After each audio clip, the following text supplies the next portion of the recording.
Olá, como vai você? Boa noite. Uma excelente noite para você, onde estiver, nos acompanhando pelo rádio, aqui na TV ou pela internet. A nossa gratidão por sua companhia.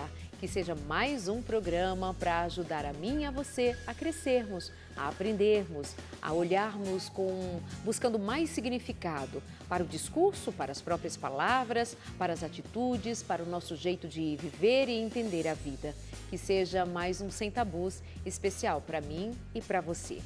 Hoje nós vamos ouvir uma história e o relato de alguém que diz ter cansado de ser gay. Inclusive tenho em minhas mãos o título, um livro que tem este título, Cansei de Ser Gay. Como assim cansa de ser o que é? Como assim deixa de ser o que é? Se é, é. Como deixa? Como abandona? Como cansa? Sabe, esse é um tema que tem passado pela vida de muita gente, a homossexualidade. É um tema que tem levantado muitos questionamentos, muitas famílias têm sido afetadas, muita gente tem sido incomodada pessoalmente, na sua própria experiência ou acompanhando alguém. Tenho muita, diria piedade, mas não no sentido da dó, de coitadinho, mas de um sentimento que é de como faço, como ajudo, como ergo esse indivíduo, essa mulher, este homem que é pai e mãe de uma pessoa que diz ser homossexual? Como é que a gente acolhe os que estão sofrendo? Como que a gente trabalha essa questão que é tão pertinente, tão atual? Por isso, o Sem Tabus abre essa questão, e nós temos falado disso repetidas vezes, e pode perceber, pode ver os outros programas que fizemos aqui com a temática da homossexualidade e veja com carinho que nós não temos levantado a bandeira do pode, não pode, está errado, vai para o inferno, você é um pecador horrível e os demais, para os demais tem perdão, para você não tem. Nós temos trabalhado com a temática na perspectiva de tem alguém querendo ouvir algo que lhe faça repensar da sua condição dentro do cristianismo. Como que eu posso falar de fé para alguém que crê em Deus, mas tem desejos homossexuais, tem dificuldades, tem lutas, como ajudar? Portanto, como ajudar o pai, a mãe, os filhos, os envolvidos, sem dizer que, ok, está tudo bem. Não, nós temos nossos princípios, mas nós precisamos olhar para o ser humano, para o indivíduo. Então, para isso, melhor do que nós falarmos por nós mesmos, que nunca vivemos uma experiência, eu como apresentadora e à frente desse programa, não tenho uma experiência homossexual para contar, eu preciso trazer pessoas que o tenham, que possam dizer, olha, a experiência é assim, eu senti assim, eu vivi assim, mas como a minha convidada de hoje também vai dizer, olha, chegou uma hora que eu cansei.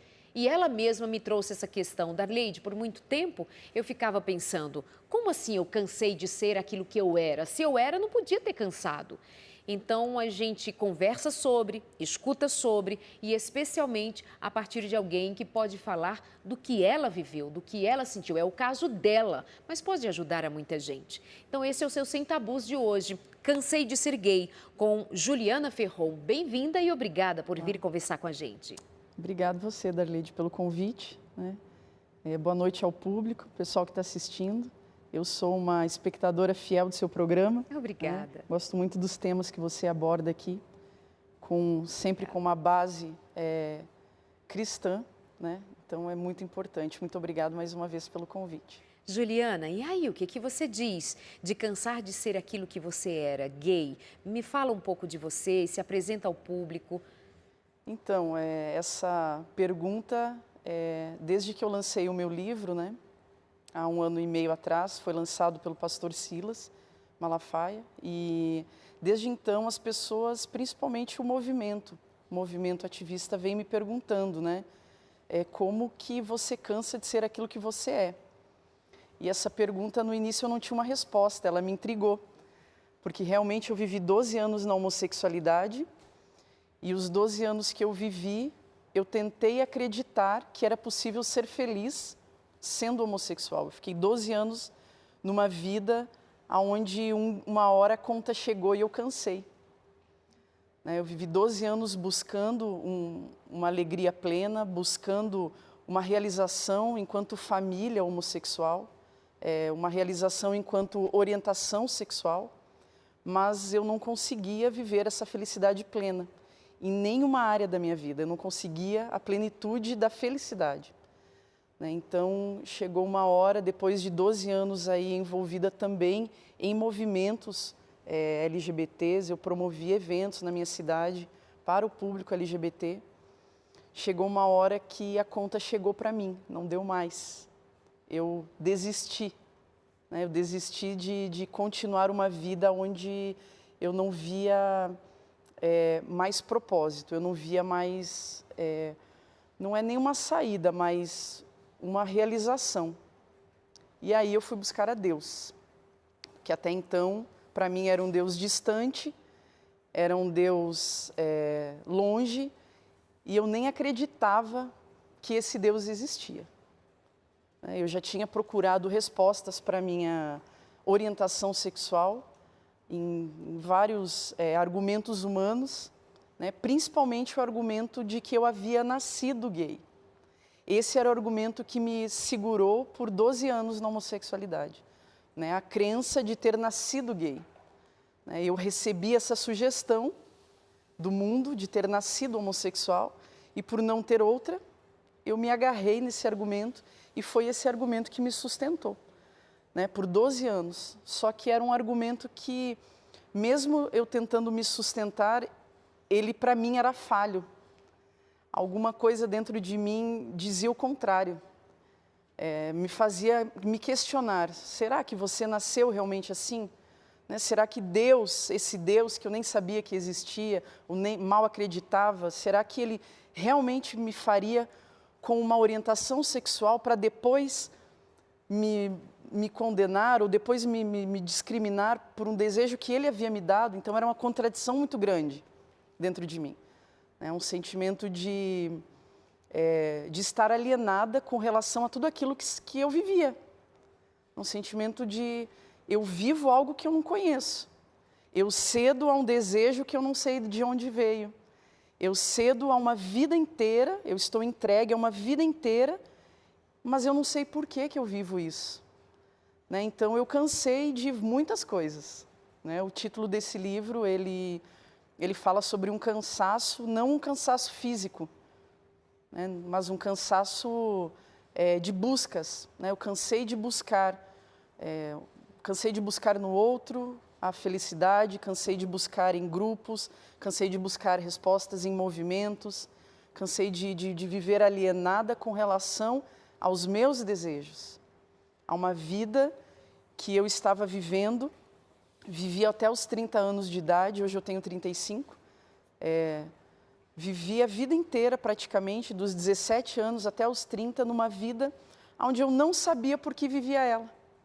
Eu cansei de viver alienada com relação à origem desses desejos. Você consegue dizer como você chega ao momento em que você se vê ou se entende ou se permite ser homossexual? A partir ali dos seus 17 anos, você era uma adolescente. Sim. Você sabe me dizer se você, em busca de que você aceitou essa nova orientação? Até então você foi criada como menina, você se via menina, nome de menina, vida de menina, e você se vê gostando de meninas, vivendo com meninas na sua adolescência ainda, 17 anos. Você, voltando lá naquele período, você já buscava alguma coisa ou foi curiosidade, ou foram as amizades, ou foi um discurso que foi vendido e você comprou? Que leitura você faz lá do começo hoje? Na verdade, eu nunca tive muita segurança com relação à minha feminilidade. Então, assim, eu era menina, mas eu não estava convicta da minha identidade. Então, a falsa identidade que me foi proposta de que eu poderia ser outra coisa além do que Deus havia me feito, ela também ajudou nessa busca no igual por uma felicidade. Porque você não tinha uma definição segura, não. Você não se viu uma menina segura. Não tinha. Mas aí eu vou ter que te perguntar, você sabe me dizer por quê? Sim, com certeza. Hoje você consegue identificar? Hoje eu consigo porque justamente eu me permiti voltar na minha história. né? Voltar na história e rever tudo aquilo que poderia ter distorcido justamente a minha identidade e, consequentemente, a minha orientação sexual. Porque se a gente está falando que é uma orientação, então eu fui orientada, eu fui dirigida, eu fui discipulada, disciplinada, né? Da mesma forma que eu poderia ter sido orientada a ser heterossexual. Eu fui orientada mesmo que inconscientemente. Eu fui fazendo escolhas, mesmo que inconscientes, a ser homossexual. Né? Então, eu voltando no meu passado, e é isso que eu venho fazendo há 5, 6 anos, desde que eu me converti, são essas voltas no meu passado, na minha infância, na construção da minha identidade. Como que foi a construção da minha identidade? Ela já começou um caos, né? Ela já começou numa rejeição sobre o meu sexo, né? A expectativa dos pais com relação à minha sexualidade. Os pais esperavam um menino, desejavam um menino, ansiavam por um menino. E aí você vem ao mundo já frustrando, né? Você já vem frustrando o filho idealizado, né? O filho fantasmagórico, aquele filho que o pai idealiza só na mente dele, né? Então você já vem ao mundo frustrando o pai e a mãe. E você imagina, nós que somos adultos, nós não sabemos lidar com o sentimento de rejeição do outro, você imagina uma criança. Então, uma criança que cresce com essa informação, eu não estou dizendo que pelo fato de eu ter sido rejeitada, eu fui homossexual. Né? A gente também não pode criar fobias de que todo mundo que é rejeitado, exato, né, ele desencadeia uma homossexualidade. Mas isso foi algo que eu identifiquei, né, na minha vida, na minha história, e que eu tenho certeza, sim, que foi um fator que vulnerabilizou um potencial muito grande para que eu desenvolvesse a homossexualidade. Então, eu comecei, já mesmo antes de nascer, eu já comecei com uma rejeição do meu sexo. Então, eu cresci com a informação de ter um problema, né? Porque uma criança que ouve, porque os pais ainda comunicam essa frustração. Essa frustração. Filhinha, vem cá, deixa eu te contar. A mamãe não queria você, Isso. A mamãe queria um menino. Isso aí. E provavelmente essa menina quis, de alguma forma, sempre agradar os seus pais, trazendo alguma coisa do masculino, né? Exatamente. Angariando alguma coisa do masculino para ser mais confortável para os pais, para agradar mais os pais. Há uma lógica. É isso mesmo. A rejeição faz você olhar para você, olhar para dentro e falar qual é o defeito que eu tenho, porque assim não foi suficiente para ser amada, né? Nascendo assim como uma menina. Então, assim não foi suficiente, quer dizer, eu tenho um problema, eu tenho um defeito, eu tenho algo de errado. Então, o que eu preciso fazer para ser amado por eles dois? É um menino que vocês querem? É um menino que vocês precisam? Eu não estou dizendo que é um menino que vocês almejam, né? Alvo do amor de vocês é um menino, então eu vou me transformar num menino. Eu não estou dizendo que isso seja consciente. Claro. Né? Mas são sujeições que eu fiz enquanto criança para me colocar no lugar de um ser desejável, de um ser amável. Então eu preciso ser um menino para ser alvo de amor. Então eu vou ser. E aí hoje eu entendo que também existe a questão espiritual, né? A verbalização de um pai e de uma mãe sobre a rejeição do seu filho, né? Ela oportuniza Satanás, que está ali, né, a tomar posse de uma paternidade que o pai está rejeitando. O pai está dizendo, não, eu queria um menino, eu não queria você. Ele deixa a paternidade no ar, para que Satanás pegue e fale, é um menino que você quer? Então eu vou transformar ela num menino. Eu acredito muito nessa parte espiritual também. Eu não estou dizendo que seja só espiritual, claro, mas é um conjunto. Claro. Então... E especialmente, é muito legal isso, você estar falando na perspectiva do que você viveu. Sim. Só você sabe os pensamentos que surgiam, só você sabe como a sua mente conectava essa realidade interna com o externo, com o que ouviu. Então, é sempre bom que você lembre que ela não está generalizando a sua história, a história do outro, definindo todas as histórias como iguais.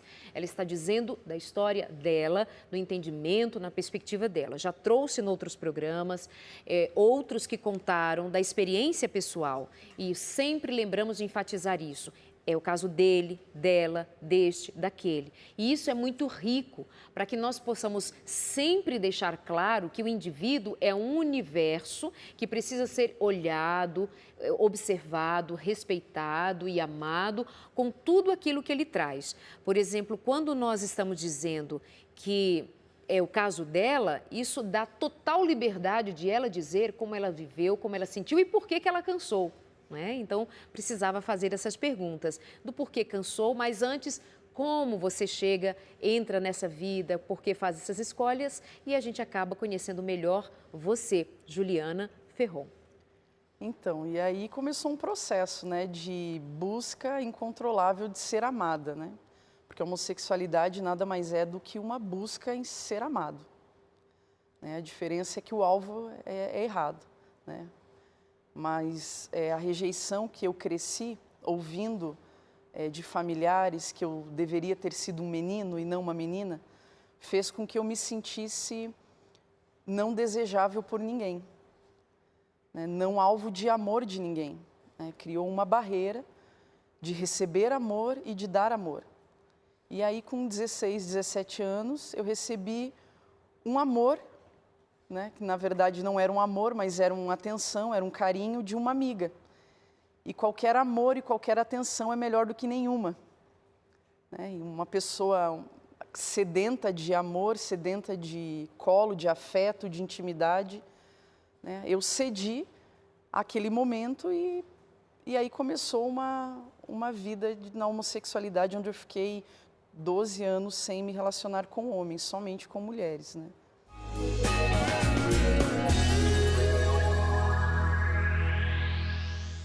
Juliana, quando você está falando de busca, de amor, que você encontra um carinho, uma atenção, um afeto, e você, como era alguém que buscava ser aceita, ser amada, você então entende que, sendo homossexual, você vai encontrar aquilo que você tanto deseja.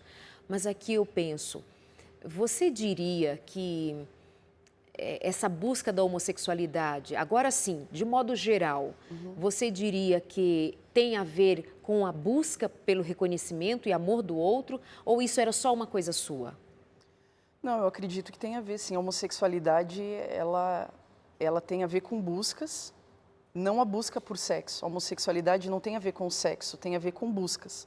Mas quais eram as minhas, por exemplo? Não era só busca de amor e de afeto, mas também busca de uma feminilidade que eu não construí. Então, é a chamada busca reparativa, né? Eu busco no outro aquilo que acredito não ter em mim. O que eu, Juliana, não tinha em mim? O afeto de pai, afeto, intimidade com mãe, né? Ou seja, uma ausência total de amor materno, amor paterno, uma falta muito grande, uma ausência de construção de feminilidade. E todas essas faltas, uma falta de identidade, não me ver como menina, não me ver como mulher, todas essas faltas geraram em mim uma busca, geraram buscas. Uma vez que, se eu estou cheia de amor, cheia de feminilidade, eu não tenho falta. Então eu não busco aquilo que eu estou cheia, eu só busco aquilo que me falta, ou que eu acredito que me falta, acredito que eu não tenho. Então, se eu não tenho feminilidade, ou se eu não construir ela por algum motivo, isso vai fazer com que eu busque no outro aquilo que eu acho não ter em mim. E por que eu não tenho em mim? Porque eu não construí. Por que eu buscava? O que eu buscava também em mulheres? O afeto de uma mãe, né? O colo, o carinho. A maioria das meninas, das mulheres homossexuais que eu conheço, a maioria não, mas algumas, elas passam às vezes meses sem ter relações sexuais. Por quê? Porque não é o cerne da relação homossexual o sexo, mas é o contato, é o toque, é o afeto, é o carinho, é a falta que está aqui dentro e que eu acredito que aquele outro, com o seu amor, com a sua presença, com o seu afeto, vai me nutrir ou vai preencher, né, de forma plena esse meu vazio, esse meu déficit, quem sabe deixado aí por um pai, uma mãe. Pelo menos isso foi o que aconteceu comigo. Olhava no outro, ou na outra, melhor dizendo, uma feminilidade que eu não via em mim, que eu não tinha em mim. Então, enquanto eu me relacionava com o outro, primeiro que aquilo era o que me atraía no outro. Aquilo que eu não tinha, aquilo que me faltava, né? A feminilidade. Então, entendendo que se aquela pessoa estivesse comigo, se aquela pessoa fosse minha, tudo aquilo que a pessoa era, né? A feminilidade, a inteligência, a elegância, tudo aquilo também seria eu.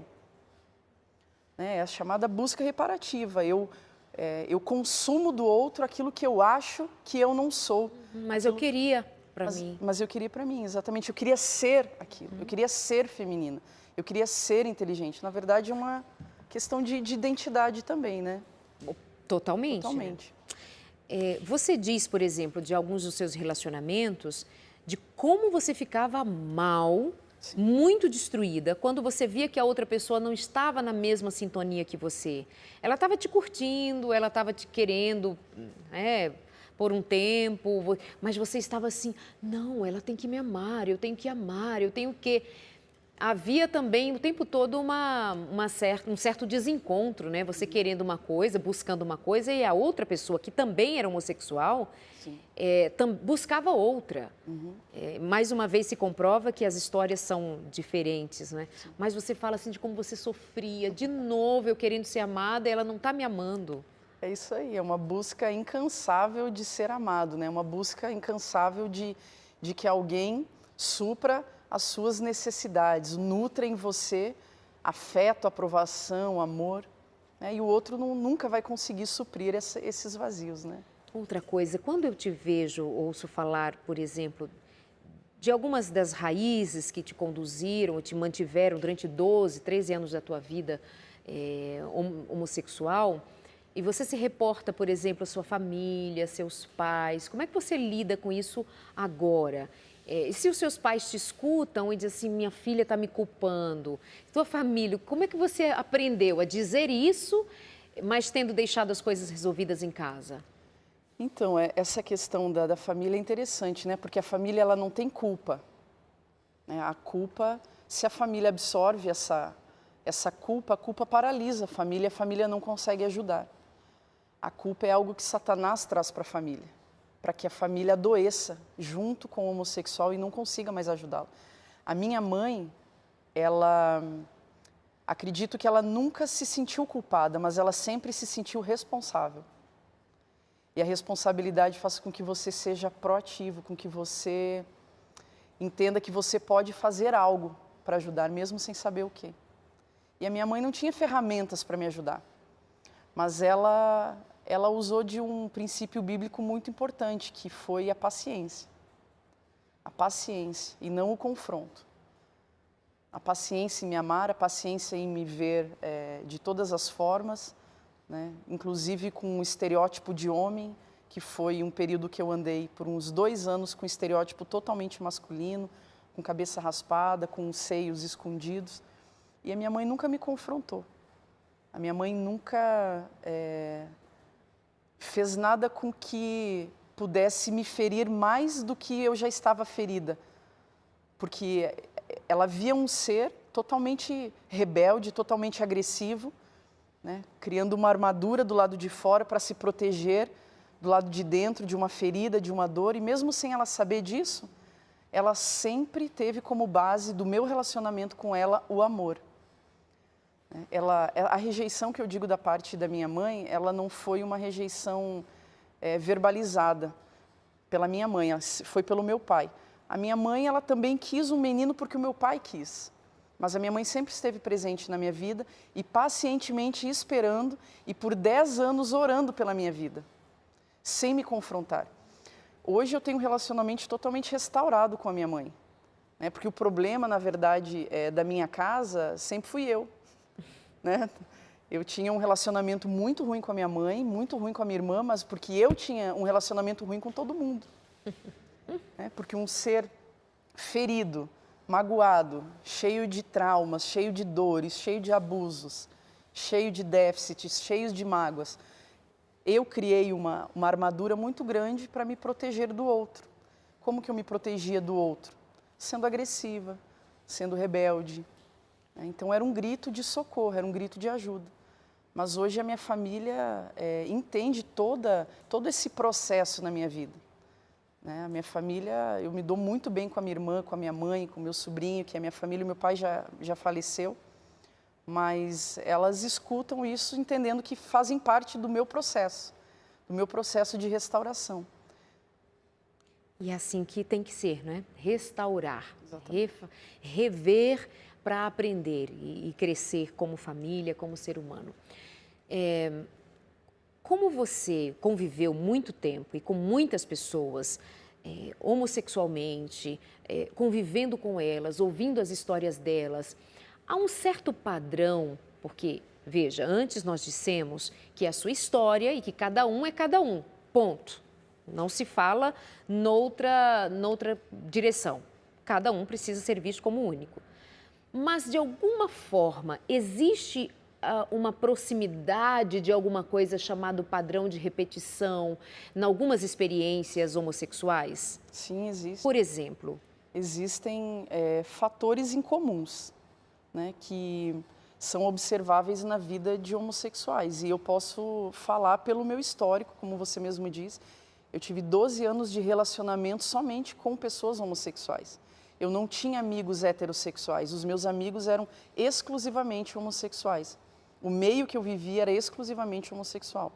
Então, de histórias que eu ouvi, de amigos que eu conheci, de pessoas, durante todo esse tempo, existem muitos fatores em comum presentes na vida de todos eles. Por exemplo, a própria rejeição. Rejeição materna, rejeição paterna, ausência materna, ausência paterna, ausência de pai, ausência de uma família funcional, o próprio abuso sexual também.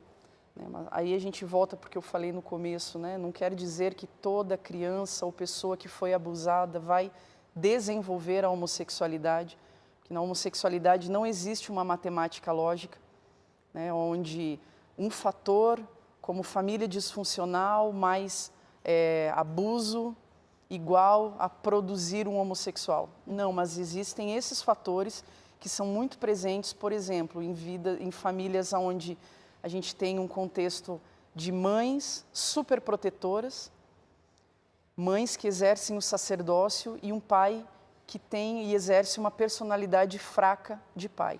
A criança está ali sendo educada acerca do que é ser homem, do que é ser mulher, tomando decisões ou escolhas inconscientes. Por exemplo, uma criança aí de 5, 6 anos está olhando para o pai, para a figura da mãe e escolhendo quem merece ser digno de ser imitado. É o pai que muitas vezes é um pai agressor, é um pai abusivo, é um pai que tem um comportamento onde ele dá um mau testemunho dentro de casa, ou é a mãe?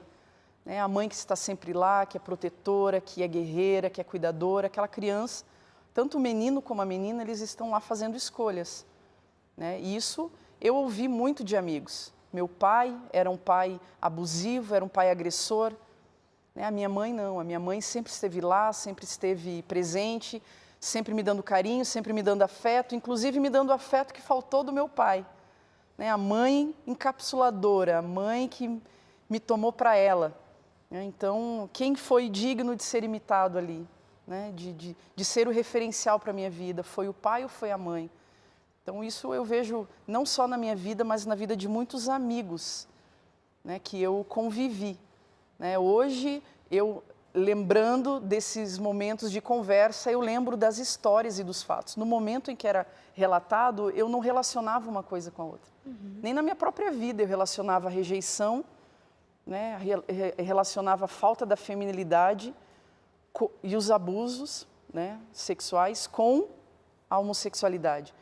Mas depois que eu vim para Cristo e que eu me permiti voltar na minha história e rever se alguma coisa ali que eu vivi não poderia ter distorcido o plano de Deus para a minha vida, eu encontrei respostas na minha própria história e na história desses amigos queridos que também me relataram. Eu acho válido, extremamente válido também lembrar que esse padrão, ele pode ser encontrado, por exemplo, também na vida de um hétero que é adúltero e inveterado. Exatamente. Um homem que é extremamente mulherengo. Exatamente. Ele não é assim porque ele nasceu assim, ele tem um fenômeno hormonal que o faz descontrolado quando vê outras mulheres. Tem fatores que a gente precisa investigar. Então, lembre-se que nós estamos tratando do tema homossexualidade. Estou com uma entrevistada que tem uma história para contar de um antes, um durante e um depois, graças a Deus, que é uma história que tem um ponto de virada. E por que eu digo graças a Deus? Porque ela está bem. Agora ela está feliz, ela pode falar de felicidade, enfim. Mas vamos lembrar que esse padrão de abuso, de violência, de disfunção em família, de desconstrução de uma família, torna um indivíduo formado nesse ambiente, claro, muito pronto para absorver ou para tomar rumos na sua vida, na sua caminhada, e muitas vezes inconsciente, que não lhe são satisfatórios ou não lhe são favoráveis, e não são favoráveis a ninguém. E quando, no outro momento, você diz, não era alguma coisa assim pensada, não era uma coisa assim consciente. E realmente, nós não fazemos toda hora escolhas conscientes, né? Nós, na maior parte do dia, nós fazemos escolhas simplesmente habituais. Ah, estou fazendo, por que você... Se alguém parar e perguntar, mas por que você faz isso? Não sei, sempre foi assim. Mas sempre foi assim como? Então, essa coisa de, mas não é consciente. O rapaz que é inveterado por sexo, ele é louco por sexo, ele desenvolveu um vício por sexo. Por quê? Como? Quando? O que aconteceu? Quem era esse rapaz antes? Quem era essa moça antes? Quem é essa mulher que sai com muitos homens? Quer dizer, quais são os fatores que levam uma pessoa a ser como ela é, quem ela é? Por que este ou aquela tem essa escolha, faz aquela e outra escolha? Então pense, por que você vive como vive, faz as escolhas que faz? Por que depois que você faz o que faz, te levanta uma angústia enorme no coração? Por que você, ao deitar, não se sente pleno, sendo que você teve a liberdade de fazer o que quisesse ao longo do dia? Você poderia ter saído com o homem que quisesse, com a mulher que quisesse, não tinha nada te impedindo, e você foi e fez. Você bebeu, você fumou, você comeu, você fez o que você quis. Mas por que você, ao deitar, não se sente pleno, não se sente satisfeito? Então, isto é, para homens e mulheres, para héteros ou homossexuais, todos nós, para mim que estou aqui com o estereótipo de mulherzinha, bonitinha, casadinha, bonitinha por minha conta, mas casadinha, mãe, tal, crente, falando, tudo discurso todo bonitinho, né? Mas por quê?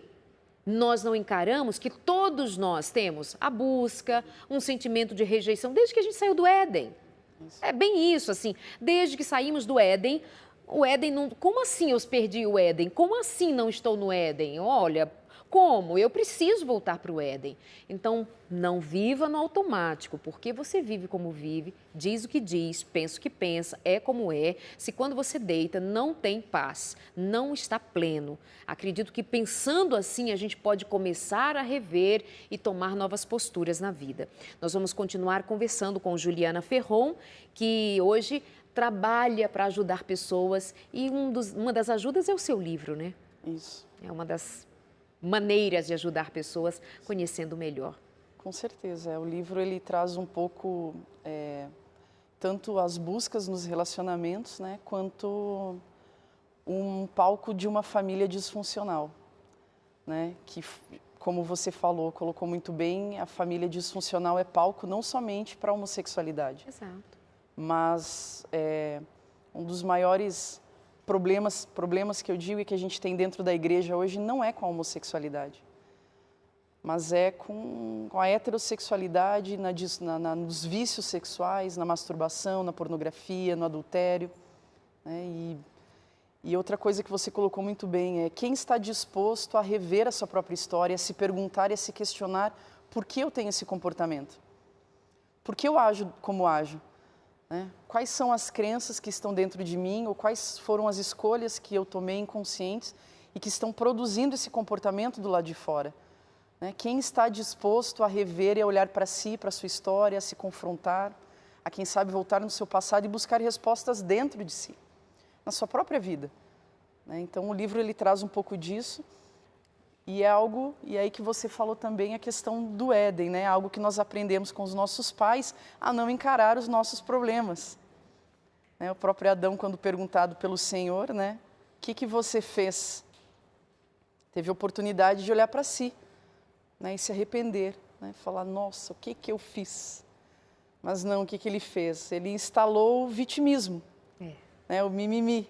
Eu não fiz nada, Senhor, a culpa não é minha, não preciso olhar para dentro, eu não tenho problema nenhum, o problema não está comigo, não tem nada de mim, não preciso fazer essa viagem interna, o problema é o outro, né? O problema é a Eva.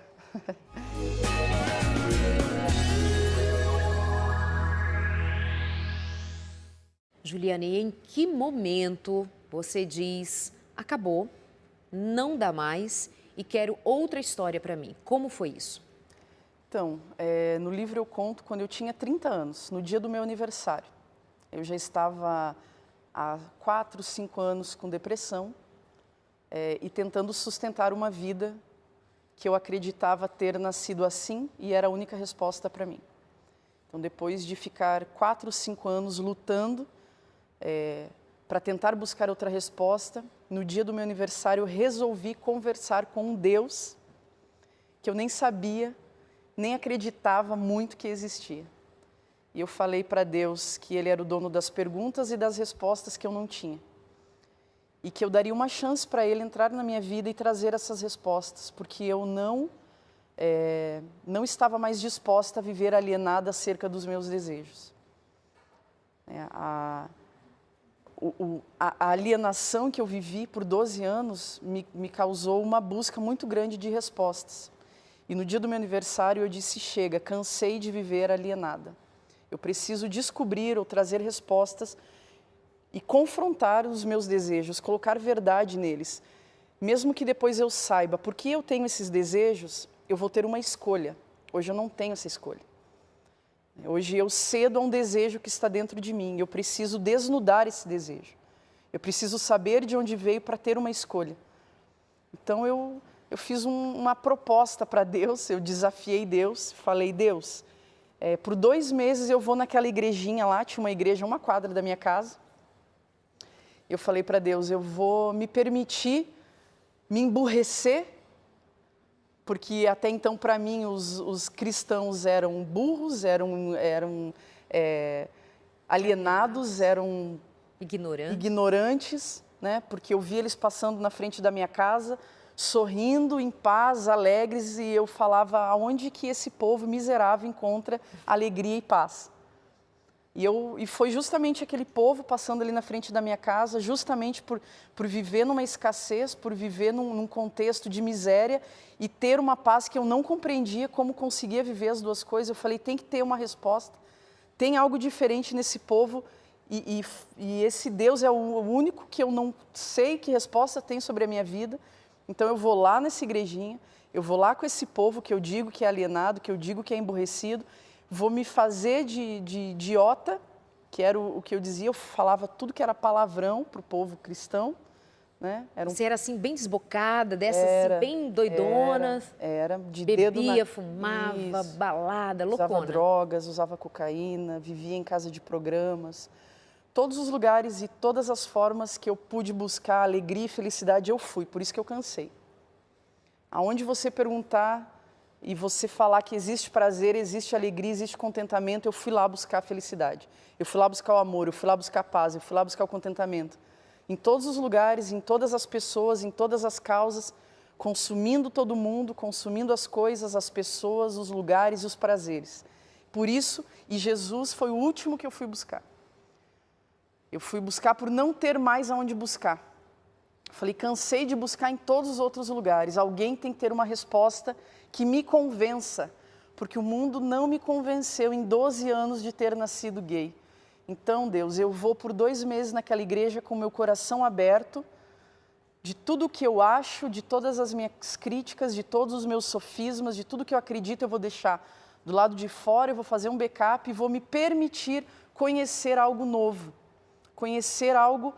Conhecer uma verdade que eu não conheço, uma verdade que até então eu não ouvi, eu nunca me permiti ouvir, nunca me permiti acreditar. E eu vou acreditar. E fui por 2 meses. Lembro que eu chegava no final do culto, já chegava xingando o pastor, já saía antes do culto acabar, porque não suportava ficar lá dentro. Ô, gente, mas e a moça que tinha prometido que ia ficar lá, quietinha, ouvir bonitinho? E fui, enquanto eu estava lá dentro, eu dizia para mim mesma, o que eu estou buscando aqui é muito maior do que o português desse pastor. Você morava num lugarzinho assim, bem afastado? Eu morava num bairro próximo a outros bairros mais carentes de uma cidade no Rio Grande do Sul. E foi lá que você foi se congregar? E foi lá, foi numa igreja pequena, onde eu lembro que o pastor, que hoje é um grande amigo meu, ele falava drento e pobrema. E eu lembro que no primeiro culto ele já falou isso, eu olhei para ele e falei, o que um cara que fala assim pode trazer de novo que eu não saiba? E mal sabia eu que tudo que ele falaria a partir de então era o que geraria o novo e a verdade na minha vida. E eu me abri, né, para receber essa verdade, que até então eu achava que estava em mim, mas o que estava em mim era uma mentira.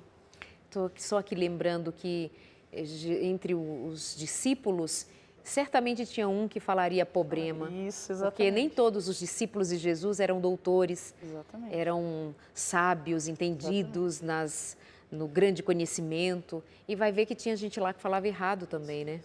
Mas o conteúdo que ele trazia mudou a minha vida. Eu me lembro que eu ficava dentro da igreja lutando contra isso, né? Lutando contra o jeito das pessoas, contra a liturgia, contra os ritos, porque eu me propus e fiz uma proposta com Deus. Eu falei, eu vou, independente do que acontecer, eu estou disposta a receber o novo, receber algo que eu não conheço. Independente do que eu veja lá, do que aconteça, eu estou disposta a ir. E depois de quanto tempo você foi se vendo confortável naquela situação? Dentro desse período de 2, 3 meses. Em 3 meses eu já me batizei, eu já saí totalmente de drogas, eu já saí do mundo, já saí da própria homossexualidade. Eu tinha, na época, uma namorada, eu namorava com uma menina por 2 anos, eu terminei o meu relacionamento com ela. Depois de alguns meses dentro da igreja, eu voltei lá, falei de Jesus para essa menina, ela veio para a igreja, se batizou também, conheceu Jesus. Então, nesse período de 2, 3 meses, toda a cegueira e toda a mentira e todos os meus sofismas e crenças, eles caíram por terra. Porque eu me permiti receber o novo de Jesus. E eu creio muito na mensagem de que a verdade liberta. Conhecereis a verdade vos libertará. E eu vejo que a verdade de Jesus, ele veio para a minha vida abrindo a porta de uma prisão onde eu estava dentro, uma prisão de ignorância. Uma prisão de viver a alienação. E o Senhor Jesus abriu a porta para mim e eu vejo que sair de lá de dentro foi algo que eu quis. Né? Porque da mesma forma que eu vejo que existem muitas pessoas hoje que conhecem a verdade do Senhor, mas preferem permanecer lá dentro. Mas, Juliana, eu já recebi aqui no programa pedidos de ajuda ou desabafos que dizem assim, Darleide, eu digo para você com toda o meu sofrimento, eu não consegui, eu estou numa igreja, eu estou numa liderança, eu estou à frente de uma igreja, eu estou todo paramentado de fé ao meu redor, ou eu mesmo, enfim, mas não acontece. Tem desejo, tem vontade, eu tenho quedas, eu caio. Como você diz a respeito desse tipo de situação?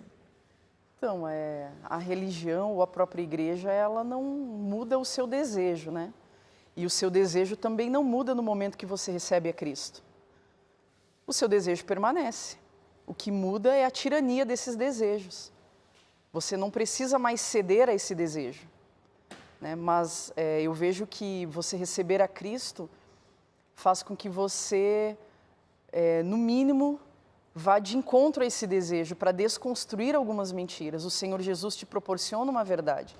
Eu, por exemplo, fui atrás, né, como eu disse antes, de toda uma vida de mentiras, né, de uma construção de 30 anos de mentiras. E eu vivi em cima daquelas mentiras. E essas mentiras é que produziam esse comportamento.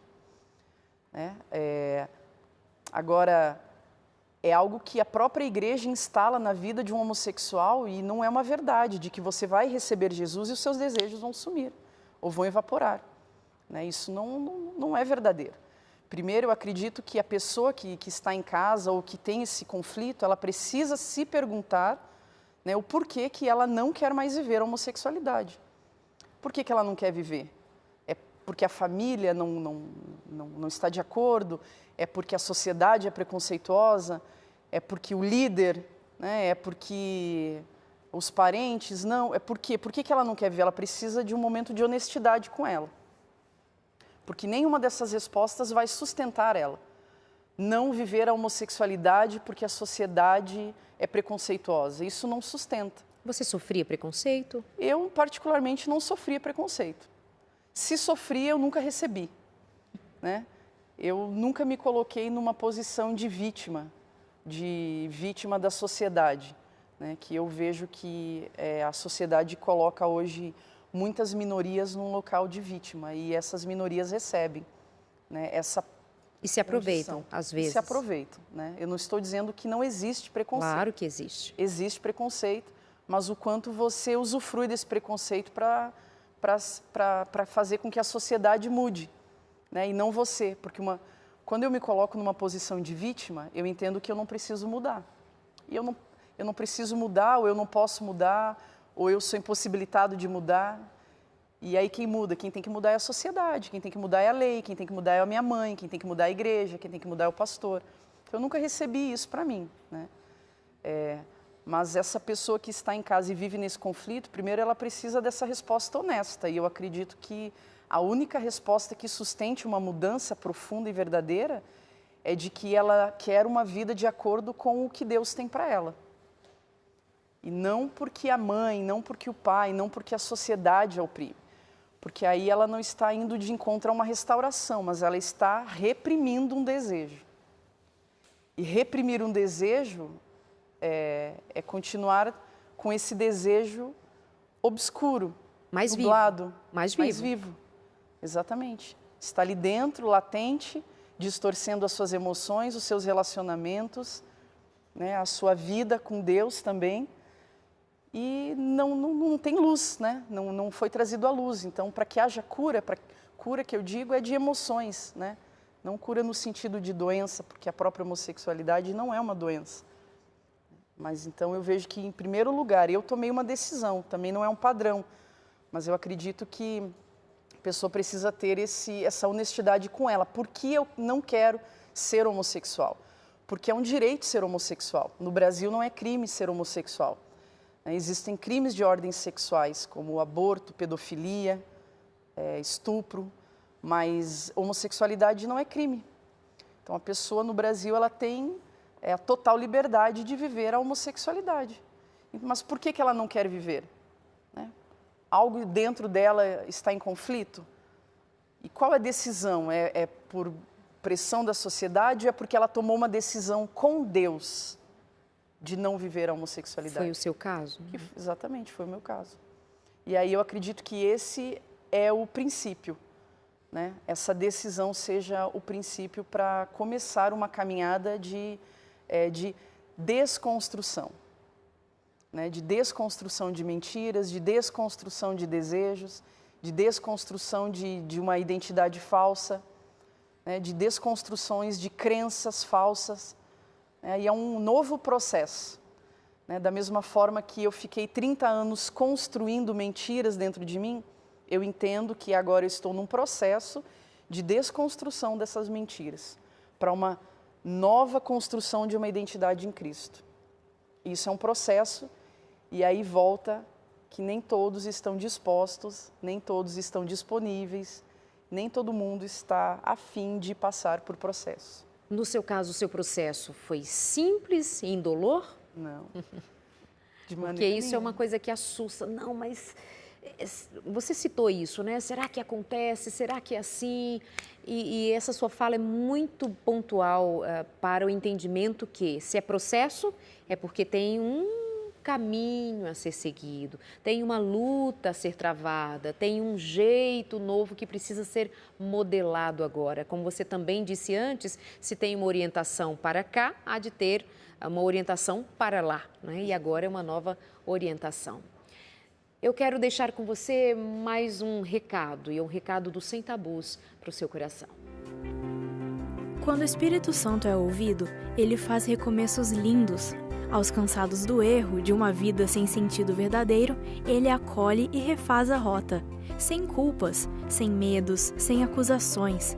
Simplesmente o Espírito de Deus nos revela a verdade, nos convence do pecado, do juízo e do mal, e em Cristo nos salva. Ele age para salvar a todos, homens, mulheres, héteros ou não. Ele simplesmente age para salvar e livrar-nos da morte eterna. Tem muito amor envolvido. E a você, Juliana, muito obrigada por ter vindo ao Sem Tabus. Pode se despedir dos nossos amigos em casa. Eu que agradeço. Deixar um recado para você que está nos assistindo. Que primeiramente você não se preocupe com o seu comportamento, nem na igreja, nem em casa e na sociedade, porque o Senhor ele está preocupado em que você tenha uma consciência de filho. Ele está preocupado em que você receba o amor dele como filho e não preocupado no seu comportamento. O Senhor Jesus te ama da forma com que você é. E o Espírito Santo que está em você o convencerá no tempo certo a mudar o seu comportamento, a mudar a sua vida. É isso. Amém. O Espírito Santo é quem faz todo o trabalho, né? Amém. Preocupe-se em ser, em receber o chamado de ser filho. Exatamente. Perfeito. Muito obrigada, você que esteve com a gente aqui no Sem Tabus. Foi uma conversa que eu acredito muito produtiva. Muito obrigada por confiar aqui no Sem Tabus. Nós nos despedimos e nos veremos na semana que vem aqui. Até lá e uma boa noite.